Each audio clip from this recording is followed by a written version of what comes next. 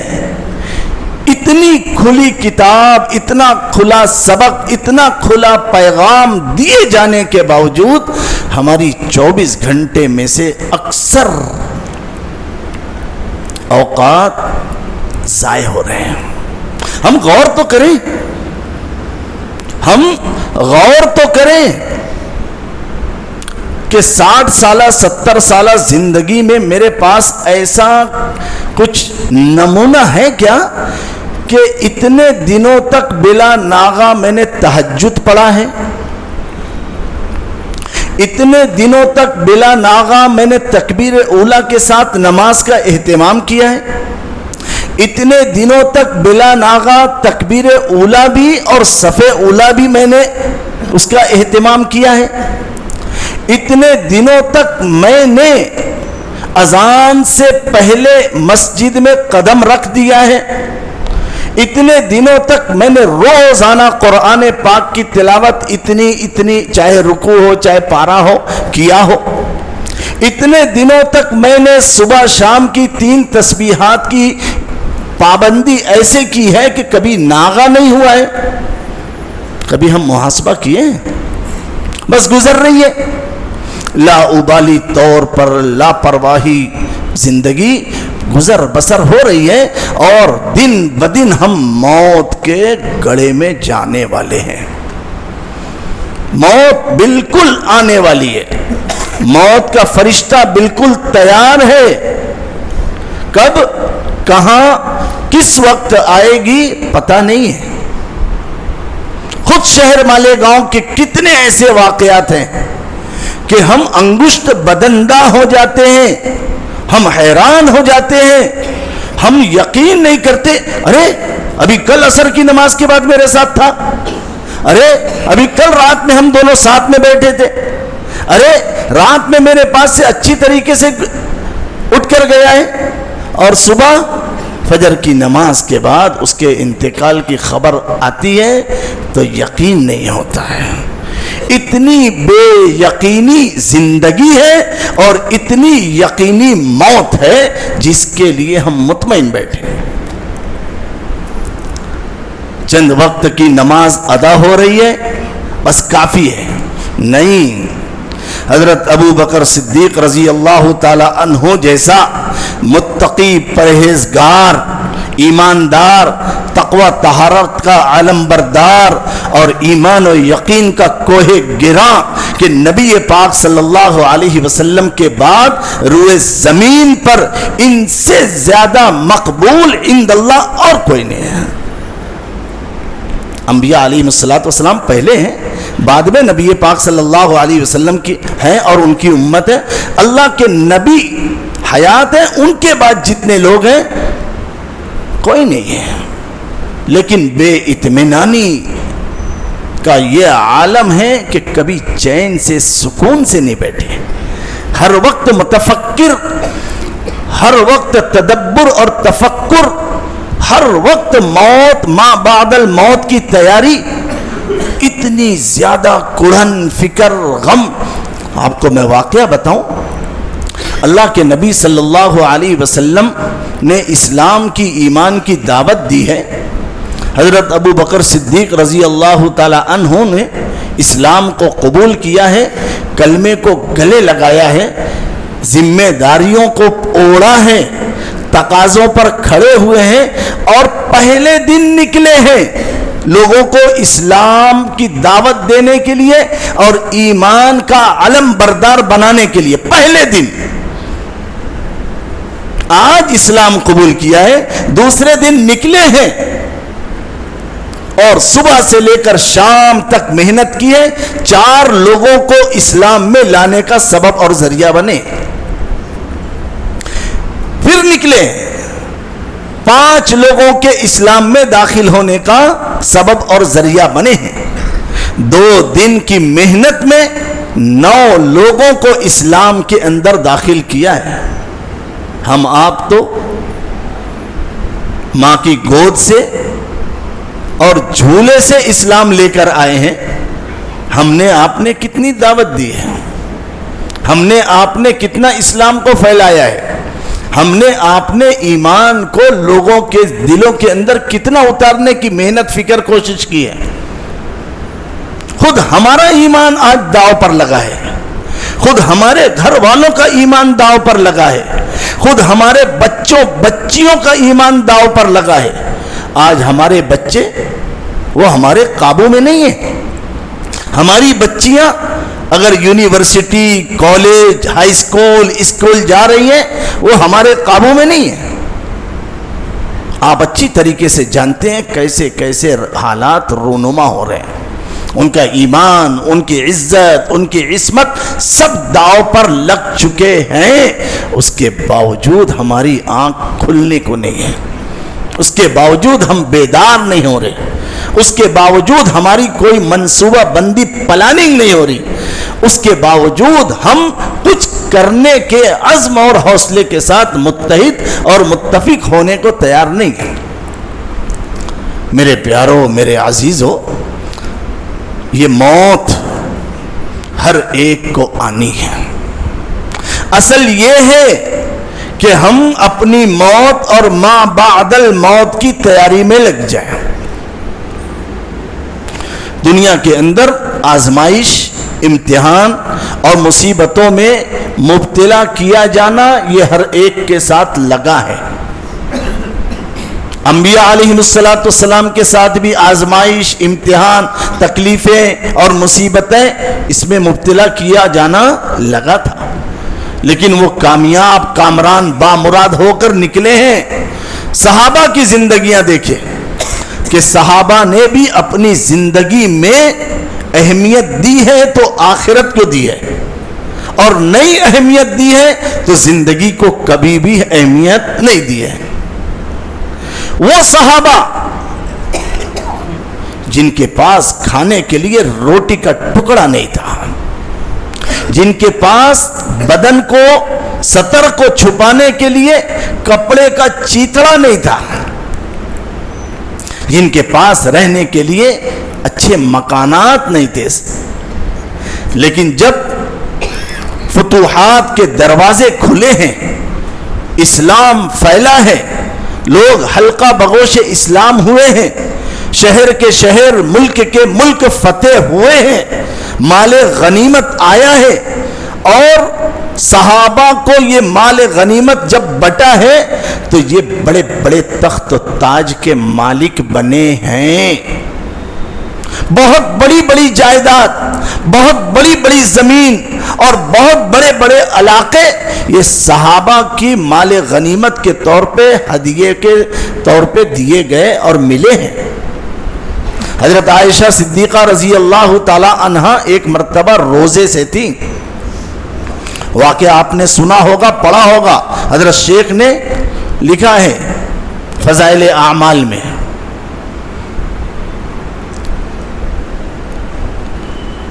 چاندی کے درہموں کی بوریاں آئی ہیں، بوریاں تقریباً 80,000 درہم تھے روزے سے. گھر میں کچھ ہے نہیں افطار کرنے کے لیے، اپنی باندی کو حکم دیا کہ اسے مستحقین تک تقسیم کرنا شروع کرو. باندی نے تقسیم کرنا شروع کیا ہے، ختم ہو گیا 80,000 درہم. باندی نے یاد دلایا کہ ماں آپ روزے سے ہیں، افطار کے لیے ہمارے پاس کچھ ہے نہیں، تھوڑا بچا لیتے تو افطار کو یہ رقم کام آتی. حضرت عائشہ صدیقہ رضی اللہ تعالی عنہا نے جواب دیا کہ پہلے یاد کیوں نہیں دلایا؟ کیوں؟ دنیا کو کبھی انہوں نے اہمیت دی نہیں، ہمیشہ آخرت کو مقدم رکھا ہے. آخرت کو انہوں نے اپنے لیے نمونہ بنایا ہے، نجات کا سبب اور ذریعہ سمجھا ہے، تو آخرت سامنے رہا کرتی تھی اور دنیا پیچھے رہا کرتی تھی. آج ہم اپنی زندگی کو ٹٹولے ہیں، صبح سے لے کر شام تک، شام سے لے کر صبح تک میں نے میرے اللہ کو راضی کرنے والے اعمال کے ذریعے سے کتنا خوش کیا ہے. ہماری راتیں گلچھرے اڑانے میں، خرمستیاں کرنے میں، ایران توران کی ہانکنے میں، گپ شپ میں گزر رہی ہے، اور دن ڈیوٹی کرنے، کام دھندا بزنس کرنے میں گزر جانے.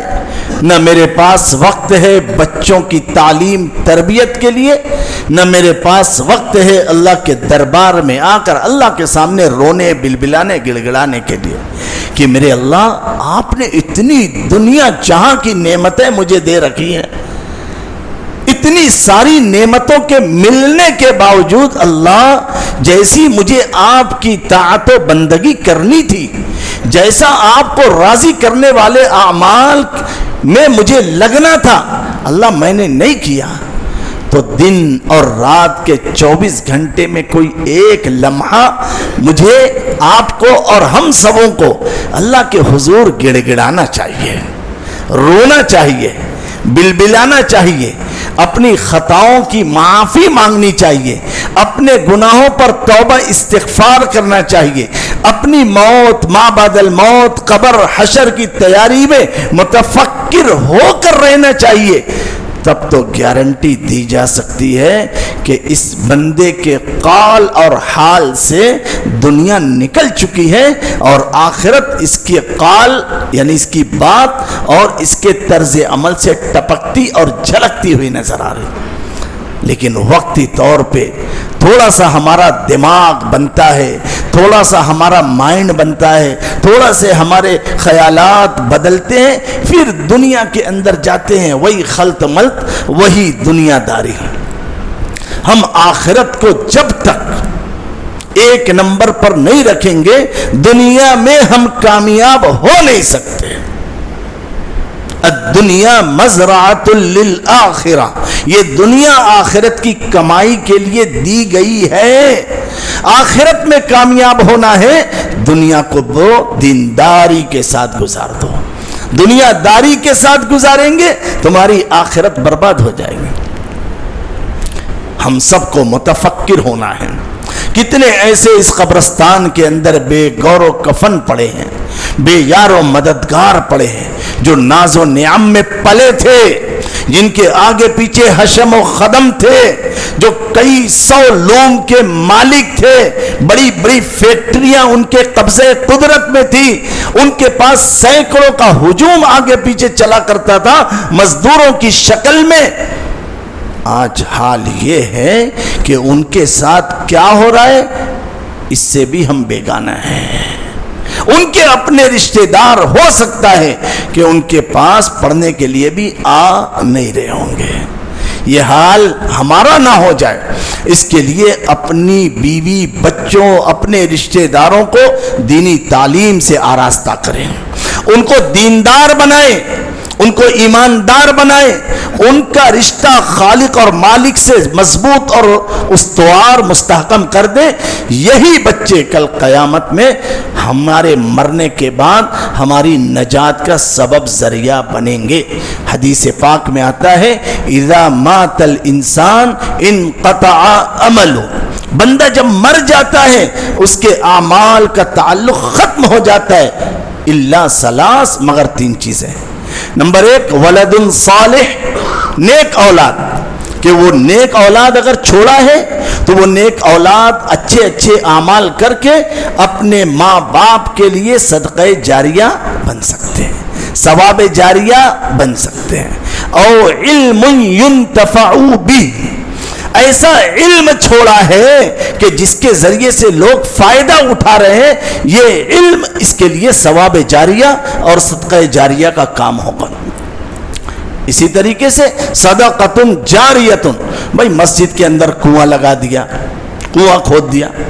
اسی طریقے سے قبرستان کے اندر اور بھی بہت ساری ضرورتیں ہیں، اس کا اہتمام کر دیا، روڈ سڑک بنا دی، مسافر خانہ بنا دیا، مسجد کی جو ضروریات تھی وہ ضروریات پوری کر دی، مدارس کی جو ضروریات تھی وہ ضروریات پوری کر دی۔ تو یہ سب چیزیں صدقہ جاریہ ہے، بندہ مر جائے گا لیکن قیامت تک اسے ثواب ملتا رہے گا۔ اس لیے اس مختصر سی زندگی میں مجھے آپ کو ایک نمبر پر اپنی آخرت کو رکھنا ہے، اپنی موت کو سامنے دیکھنا ہے کہ مجھے مرنا ہے۔ آج میں تندرست و توانا ہوں، آج میرے ہاتھ مضبوط ہیں، آج میرے پیر کام دے رہے ہیں، کل ہو سکتا ہے میرے ہاتھوں میں ڈنڈا آ جائے، میری کمر دکھنے لگے، میرا گھٹنا چھوڑ دے، میرا ساتھ۔ ایسی بری حالت آ جانے سے پہلے مجھے میرے اللہ کے سامنے سر بسجود ہونا ہے، میرے اللہ کو جو ناراض ہے اسے راضی کرنا ہے، میرے اللہ کو جو مجھ سے خفا ہے اس کو کسی نہ کسی طریقے سے منانا ہے۔ اور یہ کب ہوگا؟